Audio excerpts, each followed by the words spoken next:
Coucou, j'espère que tu vas bien. Avec l'arrivée du printemps, je suis personnellement extrêmement fatiguée. Beaucoup de choses qui remontent et aujourd'hui, je voulais te parler de l'énergie de deuil, puisqu'on est en plein changement de cycle et souvent, le printemps, c'est signe de renaissance, de soleil, de douceur, de retour à la vie. Il y a des choses magnifiques qui se passent, notamment dans la nature.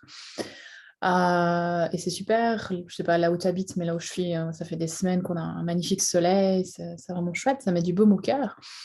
Et en même temps, il y a cette espèce de sentiment de de ramer, d'être coincé, de pas avoir l'énergie de faire quoi que ce soit, une espèce d'apathie. Enfin vraiment, c'est assez, assez, comment dire, contradictoire et en même temps, je sens que c'est juste. Enfin, tous les printemps, je me dis ça et là, cette année, c'est très, très, très fort et cette semaine, j'ai fait un rêve très, très réaliste où, c'était une situation qui aurait pu exister dans ma vie, mais qui venait surtout mettre en lumière, des choses qui ont peut-être pas été digérées, correctement.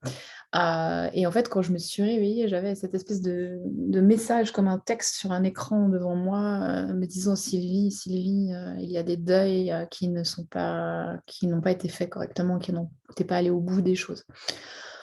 Bon, je me la suis pris en pleine poire celle-là. Voilà, oui, ça fait des années, que je travaille sur moi de plein de manières différentes et c'est aussi ça le message d'aujourd'hui, c'est qu'il y a toujours des couches, on est vraiment comme des oignons, il y a des nouvelles perspectives, des choses qui arrivent, ça s'arrête jamais. Le processus d'évolution ou d'éveil, n'est jamais terminé, sinon on serait tous des bouddhas.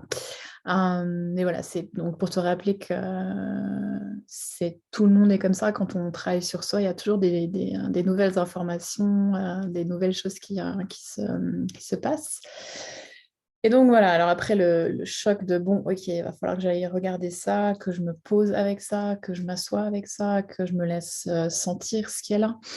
Et ben, je me suis dit: «Tiens, je vais faire ça, en revisitant en fait, toute ma vie, mais en mode, intuitif». Donc je me suis tracé une ligne de temps, depuis le jour de la naissance jusqu'à aujourd'hui et j'ai demandé à mon âme de me communiquer les choses, les moments forts où il y a des choses qui se sont finies.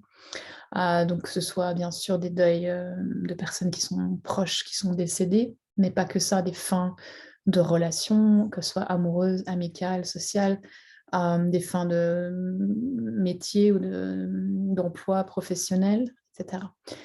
Pour voir un petit peu, voilà, où est-ce qu'il y avait des choses qui étaient pas tout à fait, digérées. Et puis bien sûr, voilà, il y a pour moi ces 2 dernières années, je pense comme tout le monde, mais ont été source de plein de choses, de prise de conscience et cetera, mais aussi très, très difficiles, sur, voilà, comment on se positionne, comment on interagit avec les gens avec qui on n'est pas d'accord, comment on se sent dans la société, dans le système, hors système.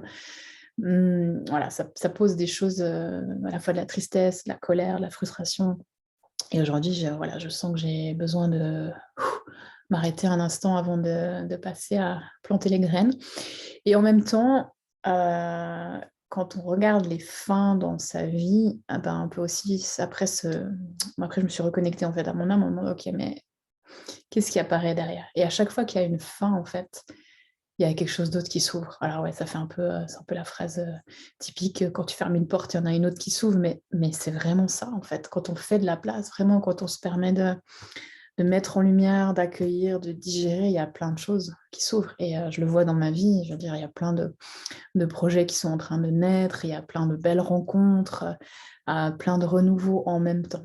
Donc voilà, je t'invite à faire cet exercice si tu as envie, donc ligne de temps, sentir, prendre le temps de méditer avant, de pas c'est pas l'idée, c'est pas de faire ça avec la tête, c'est vraiment de faire ça avec le cœur, le ressenti et écrire, ça a vraiment un aspect thérapeutique et c'est vraiment écrire de manière intuitive. Alors tu auras peut-être pas tous les événements, mais c'est pas grave, tu auras les événements marquants, ceux qui t'ont le plus, blessé ou fait souffrir, sachant qu'à chaque fois qu'on a un deuil, même si c'est quelque chose qui a l'air minime, en fait, ça vient rappuyer sur d'autres deuils et c'est pour ça que c'est des choses des fois, lourde, où il y a beaucoup d'émotions. On a l'impression que c'est pour des petites choses, mais en fait, c'est une accumulation. Et il y a toujours des empreintes et des choses comme ça. Donc, je t'invite à faire ça. Les fins, les deuils, accueillir tout ce qui est là, que ce soit de la tristesse, de la colère ou d'autres choses difficiles. Et aussi noter, ah oui, mais en fait, quand j'ai perdu ça, il y a aussi ça qui a démarré, etc., qui a été enclenché. Et même si ça ne se voit pas tout de suite, si c'est 6 mois après, parce que c'est très intéressant et ça va aussi probablement te permettre de garder espoir aussi et d'avoir foi en la vie, que voilà, comme dans la nature, tout est cycle. Rien n'est permanent, tout est changement. Et ça, c'est magnifique. Et trouver la joie dans la tristesse, c'est ça, la joie dans l'évolution, la joie dans les couches qui se soulèvent et qui t'amènent à voir d'autres choses. C'est ça qui est assez génial. Merci et joyeux week-end, joyeuse semaine selon quand tu regardes cette vidéo.